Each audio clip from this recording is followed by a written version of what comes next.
ইংল্যান্ডের কাছে আর্জেন্টিনা পাত্তাই পাবে না। সেমিফাইনালে তারা স্রেফ উড়ে যাবে। লিওনেল মেসির বিশ্বকাপ ধরে রাখার মিশনটা এইখানটাতেই থেমে যাবে। সেমিফাইনাল সামনে রেখে এরকম একটা আলোচনা আমি কিছু জায়গায় দেখলাম। ট্যাকটিক্যাল পয়েন্ট অফ ভিউ থেকে আর্জেন্টিনার যে কোনো চান্স নাই, সেটাই বলার চেষ্টা হয়েছে, সেটাই লেখার চেষ্টা হয়েছে। আমার কাছে এটা একটু আসলে সারপ্রাইজিং লেগেছে এবং আমি আসলে এটা নিয়ে খুবই বিভ্রান্ত। এইটা আসলে কিভাবে বলা যেতে পারে? আমার তো বরং মনে হয় যে আর্জেন্টিনা ইংল্যান্ড এই সেমিফাইনালের ম্যাচটাতে কিছুটা হলেও এগিয়ে থাকবে আর্জেন্টিনা। সেই কিছুটা বলতে ধরেন 55-45 এও আমি আর্জেন্টিনাকে এগিয়ে রাখছি। আমি বলছি না যে আর্জেন্টিনা এই ম্যাচটা জিতবে, সহজেই জিতবে। আবার ধরেন সাপোর্টারদের যে একটা আকাঙ্ক্ষার জায়গা রয়েছে যে না, আগের ম্যাচগুলো নকআউট পর্বে খুব কঠিন করে আর্জেন্টিনা জিতেছে। আর যেহেতু সেমিফাইনালে বিশ্বকাপে আর্জেন্টিনা কখনো হারেনি এবং আর্জেন্টিনার গেমটা এখনো বাকি রয়েছে। এখন পর্যন্ত সামর্থ্যের 80% দিয়ে খেলেছে। ফলে সেমিফাইনাল, ফাইনালে ওই আর্জেন্টিনাকে দেখা যাবে। সমর্থকদের চাওয়ার জায়গাটাও এরকম হতে পারে। কিন্তু আমার কাছে মনে হয় যে এটা আসলে খুবই টাফ একটা ম্যাচ হবে। খুবই দুর্দান্ত একটা ট্যাকটিক্যাল ব্যাটল হবে ইংল্যান্ডের কোচ টমাস টুখেল এবং আর্জেন্টিনার কোচ লিওনেল স্ক্যালোনির মধ্যে দিয়ে এবং সেই জায়গাতে অন্তত ৮-১০ টা পয়েন্ট তো আমি দেখতেই পাচ্ছি, যেই কাজগুলো ঠিকঠাক মতো করলে, বেশিরভাগ যদি ঠিকঠাক মতো করতে পারে, তাহলে আর্জেন্টিনা এই ম্যাচটা ইংল্যান্ডকে হারাতে পারবে।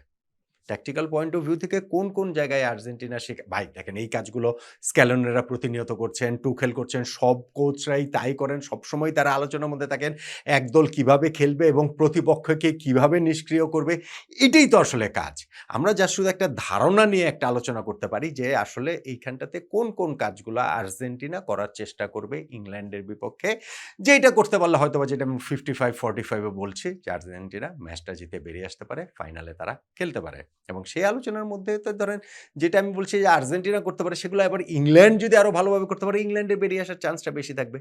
সো যেহেতু এখানটাতে আমাদের ধরেন আর্জেন্টিনার পয়েন্ট অফ ভিউ থেকে আমি আলোচনাটা করছি, সেই কারণে আমার ওই ৮-১০ টা পয়েন্ট, যার মধ্যে লাস্ট পয়েন্টটা অন্ততপক্ষে খুবই ইন্টারেস্টিং। এইটা নিয়ে কি আসলে খুব একটা আলোচনা হয়েছে কিনা, কোথাও আলোচনা হয়েছে কিনা, বিশ্ব মিডিয়াতেও ইনফ্যাক্ট আমি আসলে কোথাও দেখি নাই। সো আমার কাছে মনে হয়েছে যে সেইটাও আসলে খুব গুরুত্বপূর্ণ, স্পেশালি দলটা আর্জেন্টিনা বলে।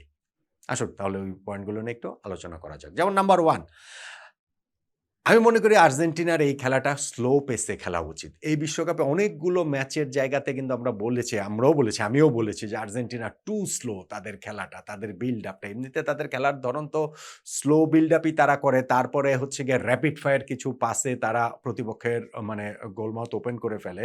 ওইটাই তাদের খেলার ধরন। কিন্তু কোনো ম্যাচে তারা এত স্লো খেলেছে যেইটাতে মনে হয়েছে যে মানে এটা কিভাবে প্রতিপক্ষের ওই ডিফেন্স লাইন চিরে তারা গোলটা দিবে। কিন্তু ইংল্যান্ডের সঙ্গে ওই স্ট্র্যাটেজিতেই আর্জেন্টিনার অন্ততপক্ষে শুরুটা করা উচিত বলে আমি মনে করি। কেননা ইংল্যান্ড খুবই ফাস্ট পেস ফুটবল খেলার চেষ্টা করবে। ওইটাই ইংল্যান্ডের স্ট্রেংথ। তারা চাইবে তাদের ২ উইঙ্গারের ব্যবহার। তারা চাইবে কুইক পাসিং এর মাধ্যমে হচ্ছে গিয়ে শুরুতেই হচ্ছে গিয়ে আর্জেন্টিনার উপরে চড়াও হতে। ফলে আর্জেন্টিনার এই জায়গায় টার্গেটটা থাকবে ম্যাচের শুরুটা স্লো করার। তাদের পেইসে যেন খেলাটা হয়, তাদের পেইসে যেন ম্যাচটা হয়, সেইটা এনশিওর করা আমি মনে করি ট্যাকটিক্যাল দিক থেকে ইনিশিয়ালি খুবই গুরুত্বপূর্ণ। On the other hand England চাইবে হচ্ছে গিয়ে তারা দ্রুত গতিতে খেলাটা শুরু করতে, ওইটা তাদের স্ট্রেংথ এর জায়গা। এইটা স্ক্যালোনি টুখেল কে কিভাবে তার টিমকে সেটআপ করেন, খেলা শুরু হলে সেটা অবশ্য আমরা বুঝতে পারব। নাম্বার 2, আমার মনে হয় আর্জেন্টিনার এনশিওর করতে হবে শুরুতে গোল না খাওয়াটা। ওই যে আমি বলছিলাম ইংল্যান্ড খুবই ফাস্ট পেস শুরু করবে, করার কথা এবং সেই ক্ষেত্রে তারা শুরুতে গোল আদায় করে নিতে চাইবে। আর্জেন্টিনার লক্ষ্য থাকবে যে ১ম গোলটা যেন তারা না খায়, স্পেশালি ম্যাচের শুরুর দিকে। সেইটা যদি হয় তখন ইংল্যান্ড হচ্ছে গিয়ে ওই ব্লাডটা স্মেল করে তারা আরো ঝাঁপিয়ে পড়তে পারে আর্জেন্টিনার উপর এবং আর্জেন্টিনার ডিফেন্স আমরা নানান সময় দেখেছি যে প্রেশারের মধ্যে তাদের সক্ষমতা কতটা একটা কোয়েশ্চেন মার্ক থাকেই। গতবার বিশ্বকাপ জিতেছে, তাও অন্তত ৩ টা ম্যাচে এরকম কোয়েশ্চেন মার্ক ছিল। এই ওয়ার্ল্ড কাপ এবং নকআউট পর্বের ম্যাচে আমরা দেখেছি। ফলে ইনিশিয়াল গোলটা না খাওয়াটা আর্জেন্টিনার জন্য গুরুত্বপূর্ণ বলে আমি মনে করি। নাম্বার 3, যদি তারা গোল খেয়েও যায় তাহলেও প্রতিপক্ষকে লো ব্লকে নিয়ে যাওয়াটা, এইটা আর্জেন্টিনার একটা স্ট্র্যাটেজিক পয়েন্ট অফ ভিউ থেকে খুব গুরুত্বপূর্ণ বলে মনে হতে পারে। ইংল্যান্ড ঠিক ওইভাবে খেলবে আমার তা মনে হয় না। যেমনটা ধরেন সুইজারল্যান্ড খেলেছে, ওইটা বেচারারা ব্যাড লাক ১০ জনের দলে পরিণত হওয়ার পর। কিংবা ধরেন মিশর একটা সময় খেলেছে, কিংবা ধরেন কাবো ভের্দে খেলেছে। লো ব্লকে প্রতিপক্ষকে নিয়ে যেতে পারলে আর্জেন্টিনা তাদের ডিফেন্সটা ওপেন করে ফেলতেই পারবে যেকোনোভাবেই হোক। সেইটা হচ্ছে গিয়ে বুদ্ধিদীপ্ত পাসে হোক, সেইটা হচ্ছে গিয়ে লং বলে হোক, সেইটা হচ্ছে বক্সের বাইরে থেকে নেয়া শটে হোক। অনেক রকমভাবে প্রতিপক্ষের ডিফেন্সটাকে ওপেন করে ফেলাটা সম্ভব। ফলে ওই সাস্টেনেবল প্রেশার যদি আর্জেন্টিনা ক্রিয়েট করতে পারে ইংল্যান্ডের উপরে, তাদেরকে লো ব্লকে নিয়ে যেতে পারে, ইন দ্যাট কেস কিন্তু আমার মনে হয় যে এটা আর্জেন্টিনার ম্যাচ থেকে বিজয়ী হিসেবে বেরিয়ে আসার চান্সটা বেশি থাকবে এবং on the other and England নিশ্চয়ই সেটা চাইবে না। অত পেছনে তারা নিশ্চয়ই তাদের ডিফেন্স লাইনটাকে নিয়ে যেতে চাইবে না। নাম্বার 4, খেলাটাকে ডিপে নিয়ে যাওয়া। খেলাটাকে যত সম্ভব প্রলম্বিত করা। খেলাটাকে যতটা সম্ভব আর্জেন্টিনার নিয়ন্ত্রণে রেখে সামনে এগিয়ে যাওয়া। দেখেন এই বিশ্বকাপে আর্জেন্টিনা যে ১৭টা গোল করেছে সর্বোচ্চ গোল, তার মধ্যে ৮ টা গোল 50% অলমোস্ট গোল তারা করেছে ওই 79-80 মিনিটস এবং তারপরে। তার মানে 50% গোল তারা যখন ওই সময়ে করছে, ম্যাচ যত সামনে এগোবে আর্জেন্টিনার জয়ের চান্স কিন্তু তত বেশি বাড়বে। কেননা আর্জেন্টিনা পুরো টিমের কথা যদি দেখেন, তাদের খেলার প্যাটার্ন এইটা না যে তারা প্রচণ্ড রকম অ্যাথলেট, প্রচণ্ড রকম তারা মাঠে দৌড়াচ্ছে, প্রচণ্ড রকম তারা এরিয়া কাভার করছে। ফলে ম্যাচ যত সামনে এগোবে ইনক্লুডিং লিওনেল মেসি, তাদের কিন্তু হচ্ছে গিয়ে প্রতিপক্ষের টায়ার্ডনেস এবং তাদের এই ক্ষেত্রে হচ্ছে গিয়ে গোল বের করে নেওয়া সেইটার সুযোগটা আরো অনেক বেশি থাকবে বলে আমার কাছে মনে হয়। ফলে ম্যাচটা ডিপে নিয়ে যাওয়া, আমরা ক্রিকেটের ক্ষেত্রে এটা বলি, রান চেজের ক্ষেত্রে স্পেশালি এটা বলি যে খেলাটাকে ডিপে নিয়ে যাওয়া। সো আর্জেন্টিনা এই জায়গাটাতে খেলাটা ডিপে নিয়ে যাওয়াটা তাদের জন্য গুরুত্বপূর্ণ বলে আমার কাছে মনে হয়। Number 5, tactical point of view থেকে ইংল্যান্ডের উইংকে সামলানো, স্পেশালি হচ্ছে গিয়ে লেফট উইং, স্পেশালি আর্জেন্টিনার যে রাইট সাইড, যেটা নাহুয়েল মলিনা এবং গনজালো মন্টিয়েলের ক্লিয়ার উইকনেস দেখা যাচ্ছে এবং সেই সাইড দিয়ে অ্যান্টনি গর্ডন বা মার্কাস রাশফোর্ড যেই খেলুন, স্টার্ট করুন, পরবর্তীতে যিনিই নামুন না কেন, তিনি কিন্তু ডেঞ্জারাস হয়ে উঠতে পারেন। ইনফ্যাক্ট রাইট সাইডের কথাও যদি আপনি বলেন, সেটা বুকায়ো সাকা বা মাডুয়েকে, এইটাকে আর্জেন্টিনা কিভাবে ডিল করে, তাদের কোচ কিভাবে হচ্ছে গিয়ে এটা ট্যাকটিক্যাল সেট আপটা করে গুরুত্বপূর্ণ। আমার কাছে মনে হয় তাদের মিডফিল্ডারদের এইখানটাতে উইং ব্যাকদের সাহায্য করার জন্য আরও একটু কার্যকর হতে হবে। সেইটা রদ্রিগো ডিপলের, স্পেশালি এই ওয়ার্ল্ড কাপে তার ওই লেগসটা এখনো দেখা যাচ্ছে না। ওই জায়গাটাতে তার রোলটা আমি মনে করি গুরুত্বপূর্ণ রাইট সাইডের ক্ষেত্রে যদি আমি বলি। সো এইটা কিভাবে কি করবে দেখার জন্য ইন্টারেস্টিং হবে। নাম্বার 6 আরেকটা জায়গায়, সেটা হচ্ছে কি যে ইংল্যান্ডের যে হ্যারি কেইন, তাকে কিভাবে মোকাবেলা করবে আর্জেন্টিনার সেন্ট্রাল ডিফেন্সের যে পেয়ার লিসান্দ্রো মার্টিনেজ এবং ক্রিশ্চিয়ান রোমেরো। হ্যারি কেইন কিন্তু খুবই মোবাইল একজন ফরোয়ার্ড। নাম্বার 9, তিনি যে বক্সের মধ্যে শুধুমাত্র দাঁড়িয়ে থাকেন বিষয়টা সেইটা না। তিনি সারাক্ষণই হচ্ছে গিয়ে মানে ওই বক্সের আশেপাশে অনেক সময় পিছিয়ে আসেন। তিনি কি ডিফেন্ডারকে টেনে নিয়ে আসবেন, সেন্টার ব্যাক ডিফেন্ডারকে একজনকে, সেই ক্ষেত্রে কি স্পেস ক্রিয়েট হবে কিনা। ফলে ওই হ্যারি কেইনকে ডিল করা আর্জেন্টিনার এই সেন্ট্রাল ডিফেন্সিভ পেয়ারের, সেইটাও আমি মনে করি হচ্ছে গিয়ে খুবই গুরুত্বপূর্ণ। এইটা তারা কিভাবে করতে পারে তার উপরেও নির্ভর করছে এই ম্যাচের আউটকামের অনেকটা অংশ জুড়ে। নাম্বার 7 আমার কাছে মনে হয় যে আর্জেন্টিনা যে তারা এই যে মিডফিল্ডটা নিয়ে খেলবে, তারা তো ওই যে মিডফিল্ড, মিডল অফ দ্য পার্কটা তারা কনজাস্টেড রাখতে চায়। তারা ওই জায়গাটাতে হচ্ছে গিয়ে তাদের ওই যেই ফিজিক্যালিটিটা ইংল্যান্ড প্রয়োগ করতে চাইবে, ওইখান থেকে টাইট স্পেসে তাদের মিডফিল্ডাররা কিভাবে বেরিয়ে আসেন, ফিজিক্যালিটির জবাবটা তারা কিভাবে দেন, এইটা আমার কাছে মনে হয় যে খুব ইম্পর্টেন্ট এবং খুব গুরুত্বপূর্ণ। আর্জেন্টিনা এই জায়গাটাতে কিভাবে রিঅ্যাক্ট করে। নাম্বার 8 আমার কাছে মনে হয় যে হুলিয়ান আলভারেজকে অনেক বেশি ইনভলভ আর্জেন্টিনার করার কথা। আর তাদের কোচের ট্যাকটিক্যাল সেটআপে সেটা থাকার কথা। মেসি এবং আলভারেজের অনেক কাছাকাছি থাকার কথা এবং সেইখানে গিয়ে অন্তত আরেকজনের মিডফিল্ডারে তাদের সঙ্গে অ্যাড করার কথা। এই ট্রায়াঙ্গলটা হওয়াটা উচিত। মেসির সঙ্গে 1 টু 1 হওয়া উচিত। ট্রায়াঙ্গলে ওইখানটাতে হচ্ছে গিয়ে ৩ টা পাস প্রতিপক্ষের ডিফেন্সের ওপেন করার জন্য, সেটা খুব গুরুত্বপূর্ণ। হুলিয়ান আলভারেজকে এইখানে তাদের অ্যাটাকিং প্যাটার্নে আসলে খুবই গুরুত্বপূর্ণ রোল প্লে করবে এবং সেই জায়গাটাতে এনশিওর করাটা আর্জেন্টিনার জন্য গুরুত্বপূর্ণ এবং অবভিয়াসলি ইংল্যান্ড চাইবে যে সেইটা যেন না হয়, ওই ছন্দটা যেন তারা আটকে দিতে পারে। নাম্বার 8 না 9 কতগুলা বললাম, অনেকগুলা পয়েন্টে তো বললাম। লিওনেল মেসি, মেসির ম্যাজিক। মেসির ম্যাজিকটার উপরে আর্জেন্টিনা নির্ভর করছে এবং আর্জেন্টিনার ধরনের অ্যাটাকিং থার্ডের সবকিছুই মেসির উপরে নির্ভর করছে এবং এই ৩৯ বছর বয়সে এসেও। সেটা শুধু তার গোলের জন্য না, সেটা শুধু তার অ্যাসিস্টের জন্য না।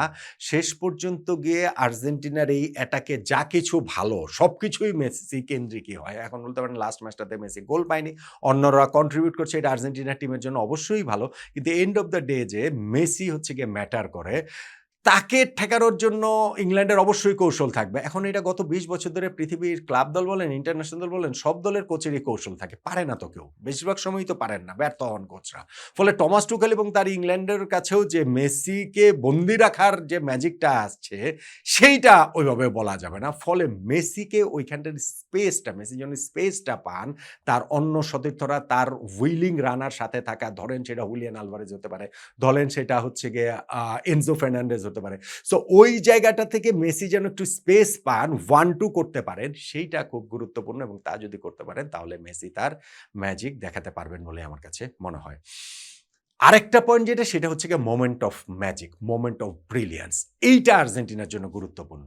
এখন এইটা কোনো ট্যাকটিক্যাল জায়গা না। কিন্তু যখন ম্যাচের পর ম্যাচ এই ঘটনা ঘটে, তার মানে এর মধ্যে আসলে কিছু একটা আছে।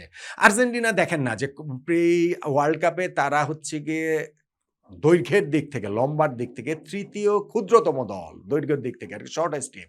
সেই আর্জেন্টিনা এই ওয়ার্ল্ড কাপে সবচেয়ে বেশি কর্নার থেকে গোল করে ফেলেছে ৩ টা। সো এইটার মধ্যে আছে তাদের ওই ট্যাকটিক্যাল সেটআপের মধ্যে ওই কিছু বিষয় রয়েছে অবশ্যই, এবং সেই জায়গাতে আমার কাছে মনে হয় যে ওই যে মোমেন্ট অফ ম্যাজিকের কথা বলছি, যে তাদের ওই বিশ্বাসটা রয়েছে কেউ না কেউ তাদেরকে বেইল আউট করবে এবং কেউ না কেউ তাদেরকে বেইল আউট করছে। জেনারেলি সেটা মেসি হন, লাস্ট ম্যাচে সেইটা হয়েছে হচ্ছে গিয়ে হুলিয়ান আলভারেজ, তার সেই অবিশ্বাস্য গোল। তার আগের ম্যাচে মনে করেন যে এনজো ফার্নান্ডেজ লাস্ট মোমেন্টের গোল, যেখানে লাউতারো মার্টিনেজের ক্রস ছিল। ফলে ওই মোমেন্ট অফ ম্যাজিকটার উপরে আর্জেন্টিনা অনেক বেশি রিলাই করবে। এইটা আসলে কোনো ট্যাকটিক্স দিয়ে কোনো কিছু না, এটা একটা বিলিভের ব্যাপার এবং সেই জায়গাটা থেকে আর্জেন্টিনা বেরিয়ে আসতে পারবে ইংল্যান্ডের বিপক্ষে, ওরকম প্রত্যাশা ধারণ করবে। এবং last but not the least, আমি যেটা বলছিলাম, এগুলো নিয়ে আলোচনা বিভিন্ন জায়গায় হবে, হচ্ছে, চর্চা হয়, হচ্ছে। লাস্ট আমার যেটা পয়েন্ট সেটা হচ্ছে বিতর্ক তৈরি করা ম্যাচের মাঝখানে, অন ফিল্ড, এবং সেই বিতর্কের মাঝে আর্জেন্টিনা থ্রাইভ করে। দেখেন, আর্জেন্টিনার মধ্যে একটা ব্যাপার আছে, লিওনেল মেসিদের এই টিমটার মধ্যে ডিয়েগো ম্যারাডোনার ওই স্পিরিটটা আছে।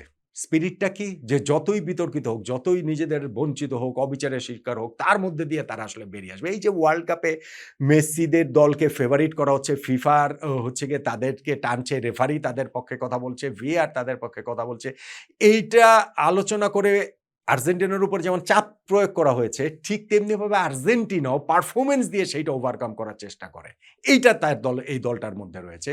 এবং এই যেটা আমি বলছিলাম যে বিতর্কের মাঝখানে, বিতর্ক মাঠে মারামারি করা, ফিজিক্যাল ওই জায়গাটাতে যাওয়া, ধরেন হচ্ছে গিয়ে রেফারির সাথে তর্কাতর্কি করা, কোনো একটা মানে রেড কার্ড ফোর্স করা, ট্যাকেল করা, মানে এই যে একটা বিতর্কের মুখে কথা বলা। সো এই বিতর্কের জায়গাটাতে ইংলিশদের হচ্ছে গিয়ে এলোমেলো হয়ে যাওয়ার চান্সটা বেশি, আর্জেন্টিনার ওই জায়গাটাতে বিজয়ী হিসেবে বেরিয়ে আসার চান্সটা বেশি। তো আমার কাছে মনে হয় আমি এটাতে মোটেই অবাক হব না যদি আজকের ম্যাচে ডেলিবারেটলি দেখি, আজকের ম্যাচে না, মানে আর্জেন্টিনা ইংল্যান্ড ম্যাচে ডেলিবারেটলি দেখি যে আর্জেন্টিনা বিতর্ক করার, তৈরির চেষ্টা করছে। যদি সেটা করতে দেখি তাহলে বুঝবো সেইটা আসলে তাদের ওই ট্যাকটিক্যাল প্ল্যানেরই একটা অংশ। এটা ঠিক মাঠের ফুটবল না, কিন্তু ওই মাঠের ফুটবলটাকে হেল্প করে আর্জেন্টিনার, যদি ওইরকম ইংল্যান্ডের বিপক্ষে। আর যেহেতু ইংল্যান্ডের বিপক্ষে ম্যাচের অনেক হিস্ট্রি রয়েছে, সেটা নিয়ে বিস্তার একটা আলোচনাও করছি। সেই ৬৬ বিশ্বকাপ আন্তোনিও রাতিনের বেরিয়ে যাওয়া থেকে শুরু করে ৮২-তে ফকল্যান্ড ওয়ার, ৮৬ বিশ্বকাপে ম্যারাডোনার সেই হ্যান্ড অফ গড, ৯৮ বিশ্বকাপে ডেভিড বেকহ্যামের লাল কার্ড, ২০০২ বিশ্বকাপে মাইকেল ওয়েনের ওই পেনাল্টি আদায় করে নেওয়া, বেকহ্যামের প্রায়শ্চিত্ত। ফলে এই ফিক্সচারটার পেছনে অনেক কিছু আছে, অনেক হিস্ট্রি আছে, এবং সেই জায়গাটা থেকে যদি বিতর্কের জন্য একেবারে এটা প্রস্তুত হয়ে আছে, উত্তপ্ত হয়ে আছে, সেই জায়গাটা যদি আর্জেন্টিনা করতে পারে, কাজে লাগাতে পারে, আমার মনে হয় ওইখানটাতে লাভটা আর্জেন্টিনারই বেশি হবে ইংল্যান্ডের চেয়ে। মাঠে তাই ডেলিবারেটলি তারা বিতর্ক তৈরির চেষ্টাও করতে পারে। এই যে ৮টা-১০টা ট্যাকটিক্যাল জায়গা বললাম, এই যে আলোচনাগুলো, জায়গাগুলো করলাম, এগুলা আসলে ধরেন টমাস টুখেলও তো এটা কিভাবে করা যায় তাদের পয়েন্ট অফ ভিউ থেকে সেই চেষ্টা করবে, লিওনেল স্কেলোনিও সেটা চেষ্টা করবে। আমি আলোচনাটা করলাম যে দর্শক হিসেবে আমাদের খেলাটা দেখতে, খেলাটার ওই জায়গাটা থেকে রস আস্বাদন করতে আর কি, আমাদের জন্য যেন একটুখানি সুবিধা হয়। এই ট্যাকটিক্যাল জায়গাগুলোতে যদি আর্জেন্টিনা ওয়ার্কআউট করে তাহলে ইংল্যান্ডের বিপক্ষে ম্যাচটাকে আর্জেন্টিনা বিজয়ী হিসেবে বেরিয়ে আসবে বলে আপনারও মনে হয় না? এবং আমি যেই পার্সেন্টেজে আর্জেন্টিনাকে এগিয়ে রাখছি 55-45, আপনিও কি তাই বলবেন? নাকি আপনার পার্সেন্টেজ আরও কম বেশি? জানাতে পারেন মতামতটা।